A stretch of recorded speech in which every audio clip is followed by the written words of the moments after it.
জ্বলতে গড়েৰ তাৰ কাপড়েৰ আছিল আৰ কিছু ফাৰ্নিচাৰ কাঠেৰ ফাৰ্নিচাৰ আছিল, এগুলা সব জ্বলি গেছে।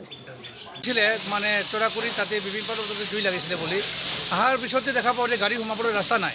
তাৰপিছত আমি পাম্পটো আনি পেলাই পুখুৰীতে ফিটিং কৰি পেলাই এতিয়া আমি আগুন নিমাবলৈ আমি চেষ্টা কৰিলোঁ। এতিয়া বৰ্তমান আগুনটো নিয়ন্ত্ৰণ হৈ গ'ল।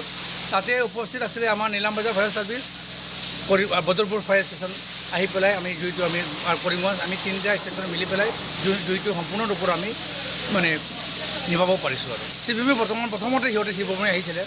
তো ফাৰ্ষ্টত মানুহ এজন গৈছিলে অফিচত বোলে, মই খবৰ পাইছিলোঁ মানে ইলেক্ট্ৰিক শ্বৰ্ট চাৰ্কিট হৈছে, এক্সটিংগুইচাৰ এটা লৈ গ'লেই হ'ব বুলি। তেতিয়া মানুহ পঠাইছিলে প্ৰথমে শ্ৰীভূমিৰ পৰা।